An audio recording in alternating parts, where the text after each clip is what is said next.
Hello and welcome back to the Mindful Education Summit. I'm Dr. Chris Willard. I'm a mindfulness educator, psychologist, and writer myself, and one of your hosts. And today I'm really looking forward to reconnecting with my friend Argos Gonzalez. He's a longtime educator as well as lecturer, and he's a mindfulness and yoga instructor. He's been teaching high school in the Bronx for half a decade and does pre-service and in-service trainings for teachers at Hunter College School of Education in New York. So Argos, thank you so much for joining us. Thanks for having me, Chris. It's my pleasure to be here. Absolutely, absolutely. So I'm looking forward to our conversation today. And I think I'd like to just begin by asking what does mindfulness in public school education look like in your experience? Yeah, it looks a lot of different ways, actually. When I first started teaching, I was in the high school, I was in the classroom. So I did it as a teacher, as an English teacher. And so when I'm working with the students, I had to kind of sneak it in a way, right? Because I have my regular English lesson and then be like, well, you know what? I think we need a little bit of a mindful pause. And then we will pause and take a couple breaths or do some stretching. The more confident I became with it and the more training I got, then I actually cut out like a good 10 to 15 minutes before a class or at the end of a class. And that was a lot of fun. And now that I'm outside the classroom and I'm working with teachers and I'm working with students in schools, now I'm kind of like the outside provider coming in and I'm talking to teachers and I'm supporting them and encouraging them to start mindfulness practice. And then I'm working with students and I'm also kind of doing a little bit of the same, but I'm doing it as a visitor now. So I kind of have to change a little bit of my approach. So it's done it a lot of different ways. Yeah, that's actually a question that I think it gets kind of under discussed to me. And I've noticed this a lot. I used to be an insider and now I'm often the outsider going in. Can you talk a little bit about what you see as what are the challenges that an outsider might face and what are the challenges and opportunities that an insider might face? Because you've really done both. And I think probably a lot of people watching have been in one position or another and are looking for both the challenges, working with the challenges and also knowing the opportunities of each unique role. Yeah, thanks for asking. Yeah, I get that question often because folks do want to bring this work into schools and are wanting to do it in a way that feels skillful to them. And at the end of the day, it's about your own practice, right? About making sure that you go in there and you have a beginner's mind and you ask a lot of questions and you make sure that you are not overwhelming people with too much and just trying to meet them where they are, especially as an outside provider. But the same is true when I was working with my students, even though we had this relationship for a while now where we were working together every day. I was the English teacher. I wasn't like the mindfulness instructor. So I had to get them familiar with what it was that I was trying out for myself and offering to them. And really that's my approach in both realms, in the sense that I'm starting with me, making sure that I'm kind of in my mindful place so that I could offer them something that's useful, but then also making sure that I'm meeting them where they are. And the way I bridge that is by telling them where I'm at. Like, this is how I'm feeling. This is how mindfulness has supported me. This is something that I think might be helpful to you, but tell me more about what your needs are. How can I support you? So it has to be a little bit of a two-way street where you're offering kind of like how mindfulness has supported you as an example for them, perhaps. And it helps that I've been in the classroom for a long time because, teachers, they're like, who are you to come in here and tell me what to do? And I definitely don't want to take that approach, but I also want to let them know, hey, I've been around the block too, and I know how challenging it is, and I know how it is to have somebody come in here and tell me what to do. So I'll share a little bit about me, and then I'll offer you some things that I hope will be helpful, and that's how I get a lot of buy-in with as an outside provider. Yeah, I think it helps so much to just even be able to say, I was a teacher for only a year. I couldn't handle it, so I became a therapist, which is an easier job almost. But again, like being able to go into a school and say, I've been there, I've been in your shoes. Like, I know how skeptical you might be right now. That can make such a big difference in terms of bridging that gap to get that institutional buy-in. Because in some ways that's sometimes harder even than the buy-in with the kids. Yeah. Right. Yeah. With the kids, sometimes you have a lot of like relational stuff, especially if you've been working with them for a long time, where that they're used to you being a certain way. So sometimes it's also about you modeling how to be a mindful teacher more than actually teaching them anything. So Absolutely. So what are there specific practices that you really particularly love to share with kids, or that you feel like really you've had a lot of success with or resonate for you? Yeah, and I stole this from my wife, Mayuri Gonzalez. You know her as well. She says, when all else fails, throw a dance party. So, I love it. I love yeah. it. And so I'm not a very good dancer. Well, I think I am, but people often tell me like, well, maybe not. But I think that movement, right, can be a type of dancing, right, in some form. And in particular, when I'm working with high school kids, it's going to be really hard to get them up and to start dancing. So really what I introduce is some kind of movement. So now with older kids, I'm doing stretching, right, because their bodies are hurting, their bodies are changing. They might have been up late. So I give them something, I offer them something that might help them feel better in their bodies. When I'm working with younger kids, and I have the opportunity to work with younger kids now, I'm just having lots of fun, right? I'm doing lots of different alpha breaths, right? I'm doing lots of different things that are just gonna help them move their bodies, but also participate in a way that feels right to them. So I do a lot of movement stuff. And after I get the wiggles out, or I get the older kids kind of moving a little bit more, then I give them some simple breath activities, right? Sometimes I sync breath and movement together, like I'll ask them to breathe in and raise their arms like this, and then to breathe out and to kind of just grab themselves like this. And then so a little bit of movement and breath, just as a way to begin experimenting also with awareness with the breath and how the breath can be really supportive to them. Because those are things that they'll have with them at all times, their body and their breath. So they can do something mindful with those things, then it will be supportive. So I like to offer a lot of that. And kids, I go to schools and I'm just like, I can't believe how much they just have to sit there sitting all day. So they must just love it that they get a chance to move. And also like you have just such like a funny presence, like I bet you really can like joke around with them, but also contain them. And that's not a skill that everyone has. So I know you, I'm sure, do a great job with that. I try, but little kids are going to do what they want to do. So you have to maintain the boundary as much as you can, but in a loving way. And that's where mindfulness comes in again, right? It was like, if there's a lot of energy in the room, instead of trying to like stamp it down, it's like, wow, you're all noticing the energy in this space. We got really big and really loud, or we all started moving a lot. And just bringing that awareness shifts the energy enough that then hopefully you could capture their attention in another way and support them in like reining it in a bit, because that is something that they need to practice as well, right? Because they're having lots of energy and they need to know how to focus it and how to like actually do work or be in relationship with other people in a way that's productive. Right. What to do with it. Because I think so many teachers I talk to and parents and everybody talks about how much difficulty kids have with transitions. And I think doing things like movement, getting a little bit silly and then a little bit less silly, and like learning how to channel that energy, like that actually teaches kids and helps them practice transitioning between different body states and mind states. And that's where, again, I feel like this stuff is so incredibly helpful and empowering for kids. And you're having fun with it too, which is so important. And it's actually really good for adults too, right? Because good point. States also need it. Like I know I need it sometimes because I'm having a hard time. I've been teaching all day, or I'm exhausted, or couldn't find parking and I have to run a couple of stairs and I'm all out of breath. It's like, okay, you know what? Let's do something a little bit more active, more fun that supports your body, but it's also supporting my body, and also the teachers, because the teachers, they're standing, they're bending over, they're sitting down. All of that movement is really strenuous on their body. So if I could get them to have a little bit of fun with their students and they're acting a little silly, it helps them. And it also secretly supports the relationship between this teacher and the student, because they get to see each other in a different way. It's like, oh, my teacher gets to have fun with us now, instead of being the authority figure up there telling me what to do all the time. Right.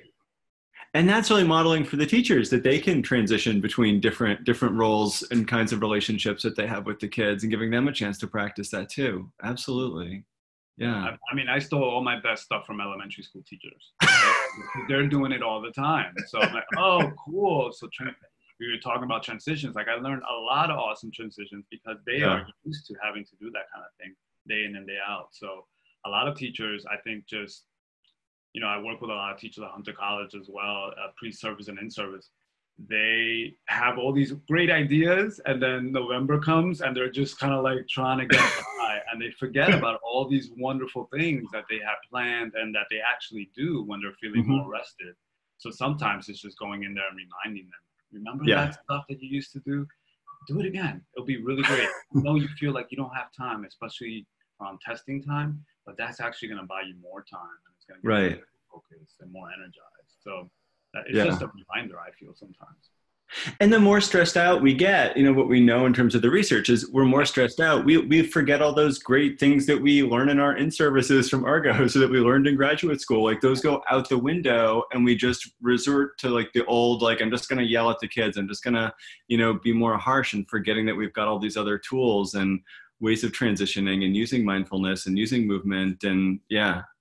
Well, we're both parents, right? So we know what it's to be tired and cranky and not have enough sleep, and then try to explain to your 3-year-old, like, hey, it's time to eat because we only have 20 minutes to get there, right? And they're not eating. It's really hard to be mindful and to maintain that like connection sometimes. So yeah, reminders are always good, no matter how much mindfulness you've taught or how deep of a practice you have. Right. That's what helps to have a team, to have someone coming in from the outside, or to have other teachers in the building, and have just other people who can hold that when we can't hold it, and be our reminder, I think, in some ways. Yeah. And the students will remind you too, don't worry. That's really true. Yeah. Yeah. So you work with a lot of different organizations. I know, I think about your name and I think about Little Flower Yoga, School Yoga Project, Mindful Schools. Can you tell us a little bit about, some of these projects or some organizations that you work with, and some of that kind of work? Totally. I guess I like to think of the work now as like my in-person work and my online work. And it doesn't split that way exactly with all these organizations, because all these organizations do a little bit of both. But I get to be in schools a lot, which is awesome. And I get to work with teachers and students. And that's the work through School Yoga Project and Little Flower Yoga, which is pretty amazing because most of the schools that we work with are Title I schools. So they're under-resourced. They have populations that need extra support. And here in New York City, Mayor de Blasio has actually given a lot of money to mental health org. So there's actually a lot of work happening in places like the Bronx, where I used to teach. And so I love going in and doing that work. And I'm really appreciating that the city and the federal government in general is really validating that social emotional health and mental wellness are important for our students. So I get to do a lot of that work in schools with those orgs. With Mindful Schools, they have a year-long certification, and these are for teachers who want to learn how to share this with their students and also want to deepen their practice. And that's been amazing because, the online platform, deservedly gets a lot of slack, right? Because it's like, we're going to get people off online. But through this org, I get to work with over 200 participants a year. And I'm part of a team that values diversity, that values compassion, that values really just meeting students where they are, including adult students, because most of these folks are educators who are working with their own students. And so it feels good to be part of a team there that's really supporting other educators or mental health providers to offer mindfulness to their students or to their clients. So that's the work I do with them. And that's like really amazing because it allows me to see the work that I'm doing in schools in a really different way, right? Because when I'm at Hunter College or I'm working in a school, I'm like kind of boots on the ground situation, just trying to do my best to support them as best as I can. But sometimes you kind of have your nose so into it that you forget to pull back and see what's happening around the country, even around the world.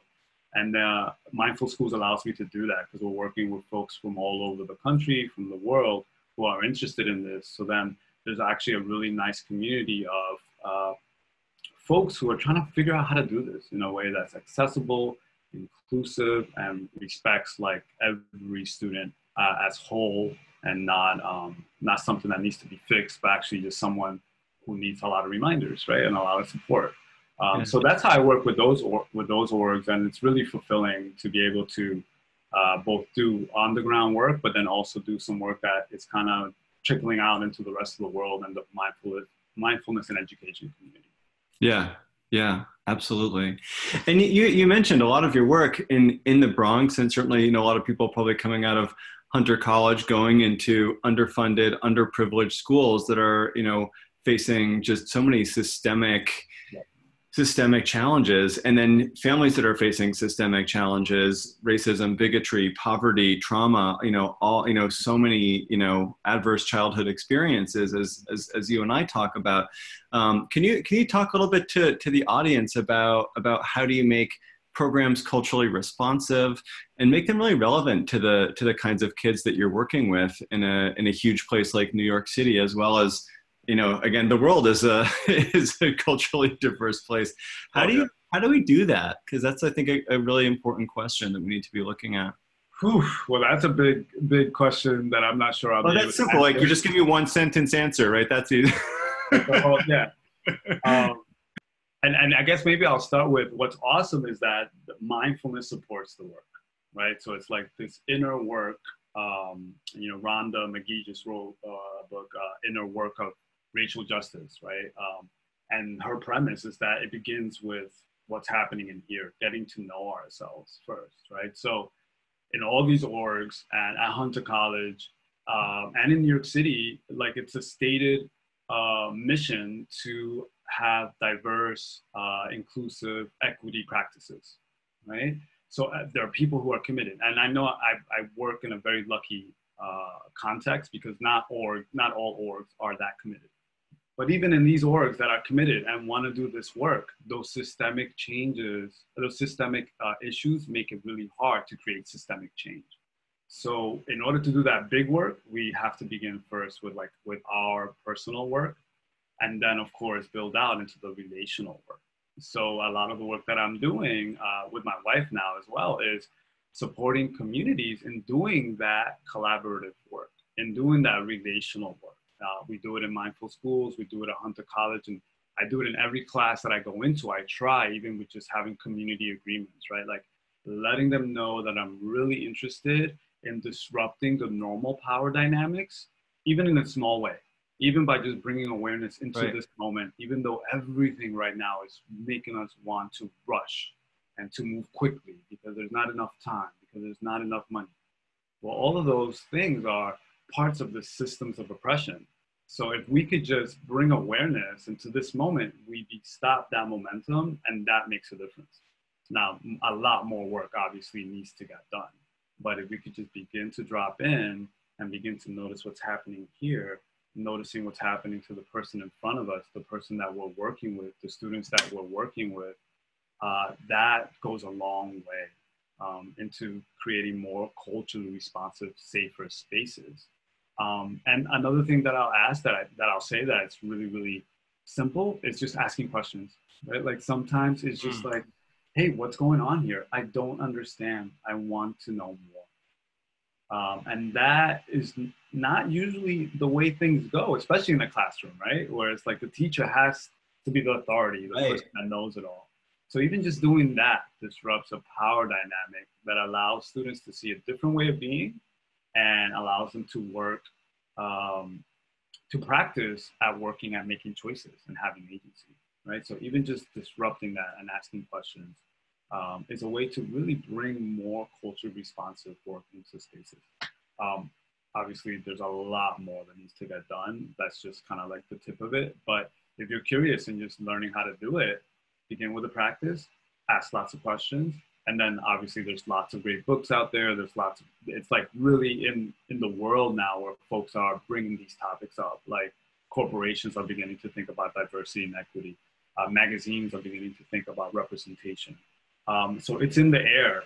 I think people are ready to have the conversations, but those conversations are difficult.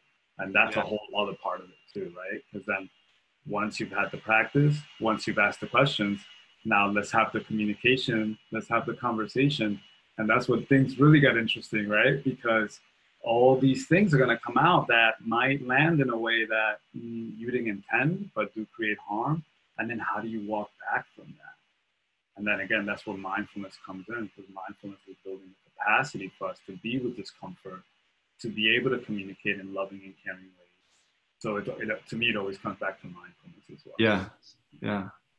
And when I think about the work that you're doing, and I'm, like in my mind, I'm imagining you at Hunter College. I'm imagining you doing in-service trainings for teachers and working with the kids, and just like, imagining the kids looking at you and you asking these questions in different ways, and you raising these topics, and you just kind of, just approaching this power structure from a really different way. I mean, just for the kids to be able to see that is so empowering. And then, and not just that, but for the teachers to then be looking at that and seeing what you're doing works, right? That it's not letting the kids be totally out of control. Like, they're not going to be questioning everything, but they'll be starting to ask the right questions. And then the teachers then feel a little bit safer opening up some of those conversations that I think so many people are so afraid to open up.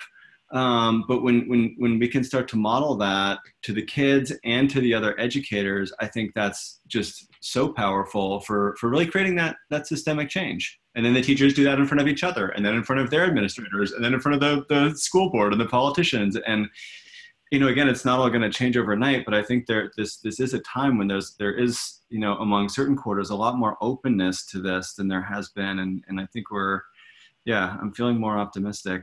I am too, because I know sometimes it can be daunting, but in particular, when I go into classroom spaces and I see all these diverse faces, even in high school, students who are feeling safe to express different gender identities, right? Like when I see those small changes in spaces, I feel like this is possible, this is doable. Right, and those kids will then go impact a bunch of other kids, and the teachers will go work with a lot of other kids, and it just begins to trickle out. And I think that's how the work needs to be done, just in a slow, almost grassroots way, until there's a loud enough need for it that the power structures have to shift. There isn't a way to not shift. Yeah, absolutely. And what are some other ways that you feel like mindfulness and yoga are empowering some of these kids and teens? Especially when they're within these really broken systems, from the giantness of our society, which is broken in so many ways, to even these, sort of their schools and systems that are so under-resourced. Like, what are some ways that we can empower these kids, or what have you seen that's been empowering to these kids, I guess, is what I might ask too. What has been some of the impact that you've seen? Yeah, thanks. One of the things that I think has helped is emphasizing self-care as part of even social justice work, right? It's like, if you're not taking care of yourself, then everything else is just going to fall apart, right? Especially when it's challenging work. So with children, getting them to connect to their bodies, getting them to understand that slowing down, that pausing, that actually being bored could be something positive, right? Like, and that's a hard one though. That's a heavy lift for them. But it sure is, yeah. But right. yeah. But yeah, if we could just introduce like just a felt sensation of stillness that actually feels like relief, then that has a lot of impact. And then that allows them to feel like, okay, if I could start there, then maybe there's another way for me to continue to access that. So that, right, the self-care. But then in connection, right? Like, we're not just here by ourselves in vacuum. Even though the school is under-resourced, I guarantee you that there's lots of folks there who are giving you 110%, who love you, who care for you, who are resilient, who are against all odds, making sure you're getting the kind of education that you need, right? And making those connections visible. Yeah. Right? And even just like representation, like even the fact that I'm showing up and here's a person of color who's a male in a space that's usually not that. Right. Also supports that kind of idea that, okay, there's a way for me to see myself and imagine myself outside of what maybe I'm being shown or what people want me to believe about myself. And that's the one thing that at least gives me the courage to show up to spaces like this, right? Where I'm like, I might be nervous going into these spaces, but I'm like, but it's my duty, actually. It's my calling. Because just by showing up, I'm doing a little bit of social justice work just by being myself, right? And then if the kids can begin to believe that, if they can believe that just by showing up, not having to be extraordinary, not having to be the best athlete, not having to be the best, the smartest kid in the room, but just by showing up, they're making a contribution to the world. Like that's, revolutionary. That's changing the paradigm. It is. I mean, showing up is a radical act. It really is. And especially, for these kids who, society has not shown up for them at all, like, or in so few ways. But then I think also like the point that you make too about helping these kids see, like you're modeling showing up, but helping them also make those other connections that even in these like, often really challenging school environments where, you've done a lot more work. I've done a little bit of work over time. But like that there are teachers who are so dedicated, there are educators who are showing up for them every day, and can they connect with that, I think is also really important for them to be able to see that. Yeah, and it's true of all school communities too, right? Because I've worked in more affluent communities. The community that I live in Westchester, Lower Westchester, is a very affluent community, and I've had a chance to work with those kids. And those kids also need the same messaging, believe it or not, right? Like even though they have lots of resources, even though they have lots of opportunity and lots of access, they also need to feel like just showing up is enough, because they're putting so much pressure on themselves to achieve things that they forget that they're enough already.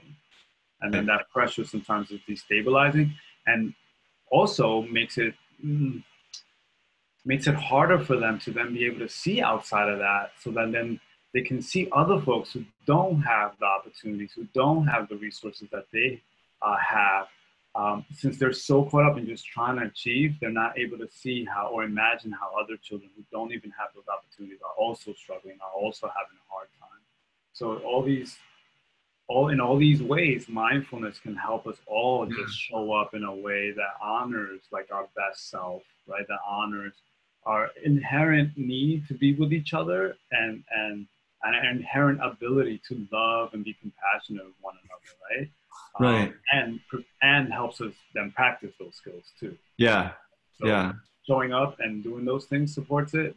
And then of course, having conversations. And I mean, it's all coming back around, right, to what we're talking about, right? It's like making the space, pausing, checking in with yourself, checking in with your community, making time to have these conversations, to have compassion for one another. So that to me, even though the problem feels so daunting sometimes, it's like, at the end of the day, if I'm just pausing for a breath and I'm just showing up and I have a compassionate heart, I'll be doing more good than harm, right? Absolutely. Yeah. And yeah, wow. Just the way you're talking about it, I'm like really moved. Like I have to say, I mean, truly, yeah. So, as you can imagine, I'm passionate about this, right?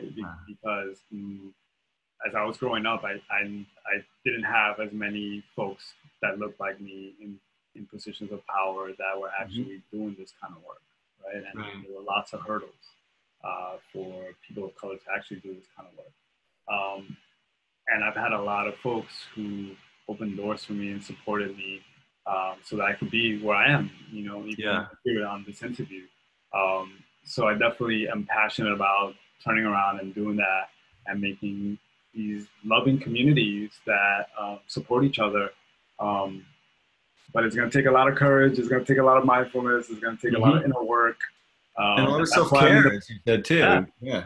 And that's why I'm in the mindfulness gig, right? Because I feel like it does that, right? And that's why I'm in education, because I think education, as weird as it gets, at the end of the day, wants to support children and help them be the best versions of themselves. And you can have lots of arguments over what the best way of doing that is.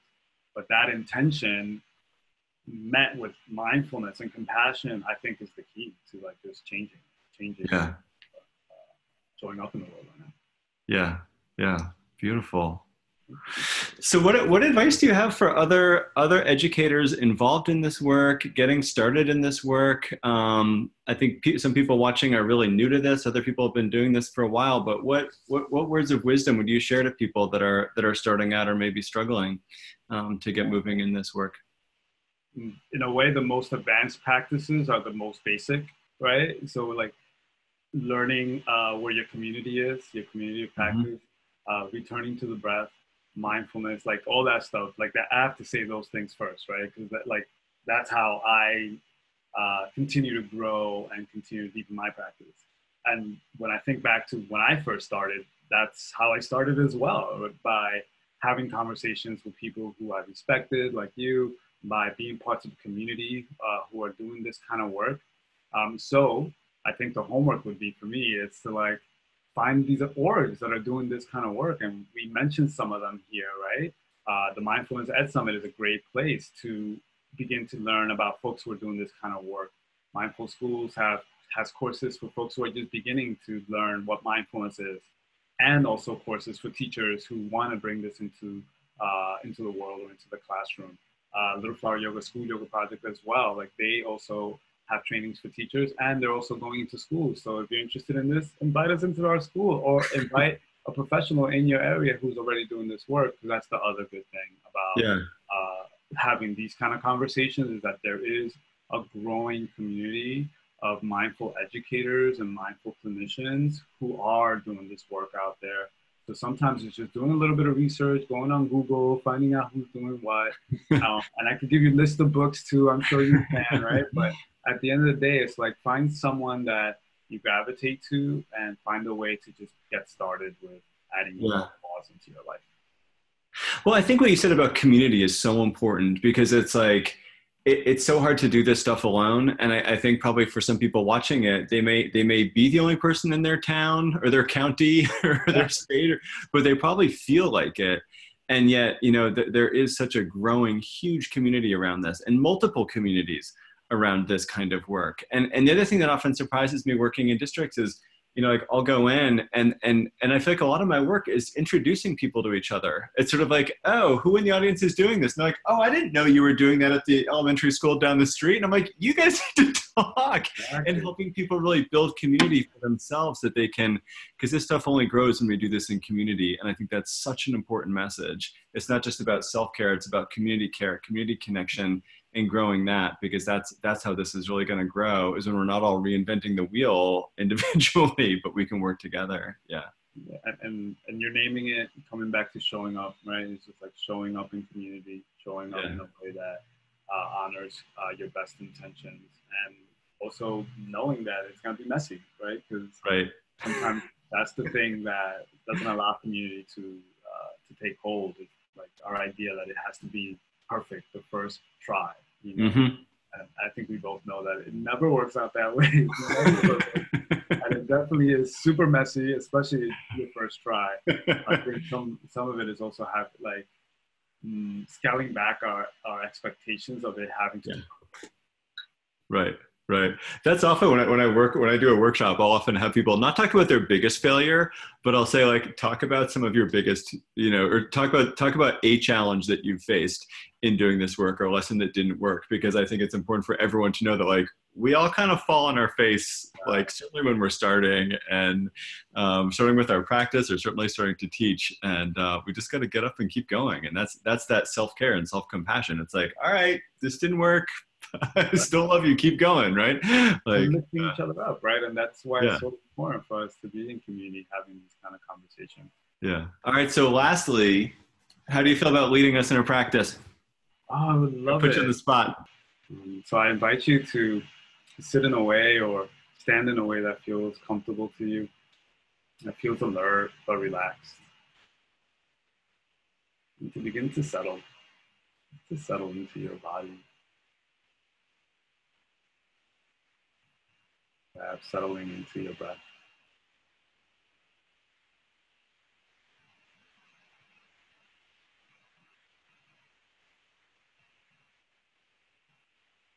Just noticing how it feels to just have the intention of slowing down. The intention of pausing and noticing. Noticing your feet. Perhaps noticing your hands. Noticing your breath.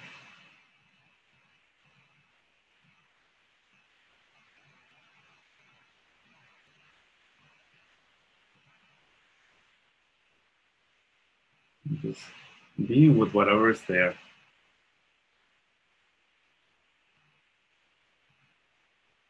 Maybe there's the tapping of the foot. Isn't that interesting?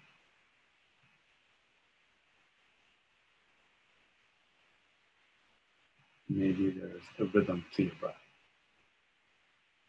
Isn't that curious?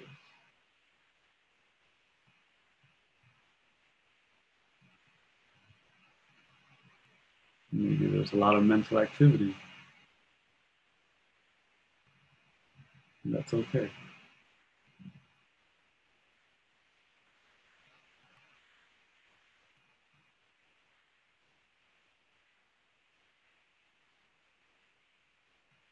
The beauty of bringing mindful awareness to whatever is showing up, to whatever you are noticing, is that you don't have to change it.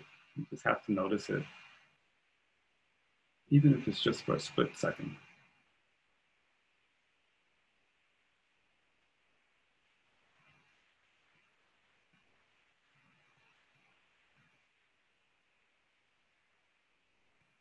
Because just noticing or pausing for that split second can change everything.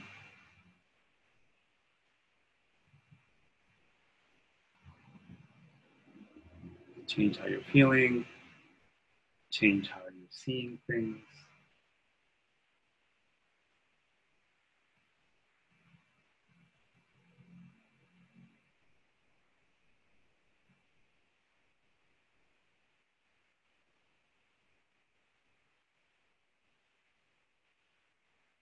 Even if it feels like it changes nothing, because that's okay too. It at the very least allows you to catch up with yourself. It allows you to see or to notice how it is that you're doing in this moment.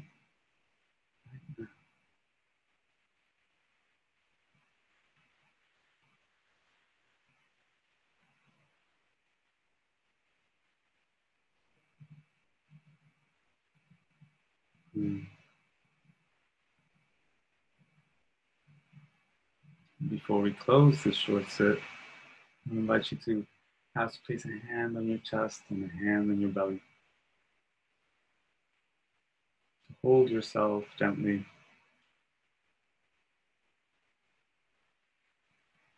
In the way that I hope we can all hold each other. In the way that I hope that our practice holds us and supports us, gently but firmly.